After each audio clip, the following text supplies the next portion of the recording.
Hello everyone. So today we will talk about the erythro and thrio isomers. यह stereochemistry का बहुत ही important topic है. So ये topic start करते हैं इस क्वेश्चन से कि which molecule show thrio and erythro isomers. किस टाइप के मॉलिक्यूल थ्रियो और इरिथ्रो आइसोमर्स शो करते हैं. The molecule which have two chiral carbon show thrio and erythro isomers. So वो मॉलिक्यूल जिनके पास टू कायरल सेंटर होते हैं वो थ्रियो और इरिथ्रो आइसोमर्स शो करते हैं. सो कायरल सेंटर क्या होता है? सो आइए इसको समझते हैं. तो जैसा हम जानते हैं कि कार्बन 4 कोवैलेंट बॉन्ड बनाता है. सो सपोज ये कार्बन है और ये इसके 4 बॉन्ड, और जब कभी भी ये चारों बॉन्ड डिफरेंट ग्रुप या एटम से जुड़े होंगे सो इस सिचुएशन में ये कायरल सेंटर या कायरल कार्बन कहलाएगा. जैसे यहाँ पे देख सकते हैं कि ए बी सी और डी जुड़े हुए ग्रुप हैं इस कार्बन से और ये चारों डिफरेंट ग्रुप हैं. So this carbon is said to be chiral centre और पूरा मॉलिक्यूल कायरल मॉलिक्यूल कहलाएगा. तो जैसा हमने पहले कहा कि थ्रियो और इरिथ्रो आइसोमर्स वो मॉलिक्यूल शो करते हैं जिसमें 2 कायरल सेंटर हों. तो हम कायरल सेंटर को कैसे पहचानेंगे, आइए देखते हैं. So how many chiral centre in the following molecule. So एक मॉलिक्यूल है और हमें ये बताना है कि इसमें कितने कायरल सेंटर हैं. पहले हम ये देखें इसमें कितने कार्बन हैं. सो एक कार्बन ये, दूसरा ये, तीसरा ये और चौथा ये दोनों कार्बन तो कायरल सेंटर नहीं हो सकते या कायरल कार्बन नहीं हो सकते क्योंकि इसमें 3 हाइड्रोजन यहाँ पे भी जुड़ा है, 3 हाइड्रोजन यहाँ पे भी जुड़ा है. और कायरल कार्बन का या कायरल सेंटर होने का एक ही क्राइटेरिया है कि कार्बन के चारों बॉन्ड डिफरेंट ग्रुप से जुड़े हों और इन दोनों मेथिल ग्रुप में 3 बॉन्ड तो हाइड्रोजन से ही जुड़े हैं. सो ये 2 तो कायरल कार्बन नहीं हो सकते. अब बचे ये कार्बन और ये कार्बन. सो पहले हम फोकस करते हैं इस कार्बन पे. सो आप देख सकते हो इस कार्बन पे एक तरफ OH ग्रुप लगा हुआ है, दूसरी तरफ मेथिल ग्रुप, तीसरी तरफ हाइड्रोजन और चौथे बॉन्ड से एक बड़ा सा ग्रुप लगा हुआ है जो कि इन तीनों से डिफरेंट है. सो डेफिनेटली ये एक कायरल कार्बन होगा क्योंकि इसके चारों बॉन्ड डिफरेंट ग्रुप या एटम से जुड़े हुए हैं. ओके, अब इस कार्बन को देखते हैं. तो इसके लिए हम इसी मॉलिक्यूल को यहाँ पे ड्रॉ करते हैं. ओके, सो हमारा फोकस इस कार्बन पे है. तो यहाँ पे आप देख सकते हैं कि इसका एक बॉन्ड हाइड्रोजन से, दूसरा बॉन्ड मेथिल से, तीसरा बॉन्ड OH से और चौथा बॉन्ड एक बड़े ग्रुप से जुड़ा हुआ है. सो ये भी एक कायरल कार्बन होगा. तो इस मॉलिक्यूल में 2 कायरल कार्बन हैं. So it will show erythro and threo isomers. What is erythro and threo means? Erythro और थ्रियो का मतलब क्या है? सो इरिथ्रो का मतलब है सेम ग्रुप सेम साइड और थ्रियो का मतलब है सेम ग्रुप अपोजिट साइड. सो आइए इसको हम एग्जाम्पल से समझते हैं.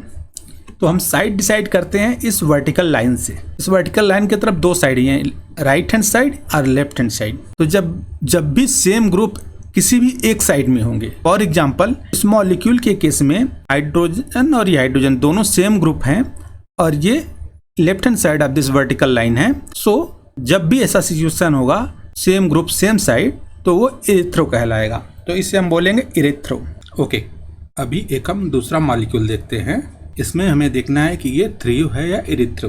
तो इसमें भी 2 कायरल सेंटर हैं, एक ये कार्बन और ये कार्बन, क्योंकि इन दोनों कार्बन से जुड़े चारों ग्रुप डिफरेंट हैं. तो यहाँ पे देख सकते हैं आप कि सेम ग्रुप अपोजिट साइड में है. तो जब कभी भी सेम ग्रुप अपोजिट साइड में हो तो वो थ्रियो आइसोमर्स कहलाता है. तो एक बार फिर से रिवाइज करते हैं.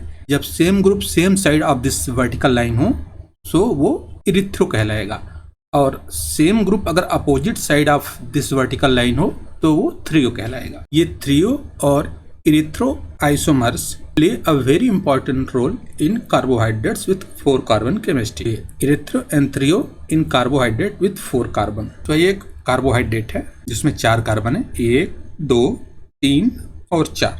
तो हमें बताना है कि ये थ्रियो होगा या इरिथ्रो. तो आप देख सकते हैं इसमें कि इस वर्टिकल लाइन के इस तरफ सेम ग्रुप लगे हुए हैं तो ये इरिथ्रो होगा. अभी हम दूसरा मॉलिक्यूल लेते हैं और इसमें भी देख सकते हैं कि सेम ग्रुप सेम साइड में है यहाँ पे. सो ये भी इरिथ्रो होगा. लेकिन कार्बोहाइड्रेट में थ्रियो और इरिथ्रो के अलावा एक और नॉमेनक्लेचर लिया जाता है, दैट इज कॉल्ड D और L. सो दोनों को मिला के इसका नाम दिया जाता है. तो हम कैसे पहचाने कौन सा D है कौन सा L? सो हम सेकेंड लास्ट कार्बन को देखते हैं. ये सेकेंड लास्ट कार्बन है. सो इस पे लगा OH ग्रुप अगर राइट हैंड साइड में है तो इसको हम D बोलेंगे. और अगर इस कार्बन पे सेकेंड लास्ट कार्बन पे लगा हुआ OH group left hand side में है तो इसको हम L बोलेंगे।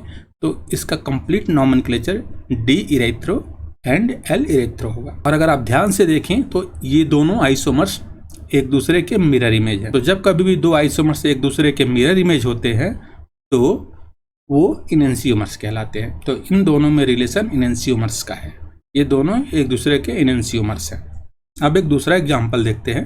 तो ये अगेन ये कार्बोहाइड्रेट है और इसमें 2 काइरल कार्बन है ये और ये, और इसमें आप देख सकते हैं कि सिमिलर ग्रुप अपोजिट साइड है। सो ये ट्रियो आइसोमर्स होगा। अभी हम एक दूसरा मॉलिक्यूल यहाँ पे लिए हैं और इसमें भी सिमिलर ग्रुप अपोजिट साइड में है। सो ये भी ट्रियो मॉलिक्यूल होगा। अब हमें देखना होगा ये D होगा या L। तो यहाँ पे आप देख सकते हैं कि सेकेंड लास्ट कार्बन पे OH राइट हैंड साइड में है तो ये D होगा, और यहाँ पे सेकेंड लास्ट कार्बन पे OH group left hand side में है इसलिए L होगा। और ये दोनों आइसोमर एक दूसरे के मिरर इमेज हैं, सो ये इनेंसियोमर्स कहलाएंगे। तो ये भी एक कार्बोहाइड्रेट है और ये कौन सा फॉर्म है, ये ट्रियो फॉर्म है बिकॉज दोनों ग्रुप अपोजिट साइड में है। और ये L है या D, तो ये राइट हैंड साइड में OH ग्रुप है इसलिए ये D होगा। और दूसरा मॉलिक्यूल लेते हैं, इसमें सेम ग्रुप सेम साइड में है। आप देख सकते हैं ये दोनों ग्रुप सेम साइड में है इसलिए ये इरेथ्रो होगा। और चूंकि इसका OH group second last carbon पे राइट हैंड साइड में है इसलिए ये D इरेथ्रो होगा। और क्या ये एक दूसरे के मिरर इमेज हैं?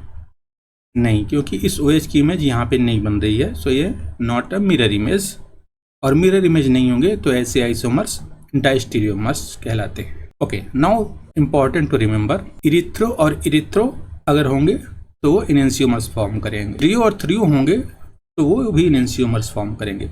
बट अगर इरिथ्रो और थ्रियो या थ्रियो और इरिथ्रो होंगे तो वो डायस्टीरियोमर्स फॉर्म करेंगे। Okay, now questions, which molecules show erythro and trio isomers?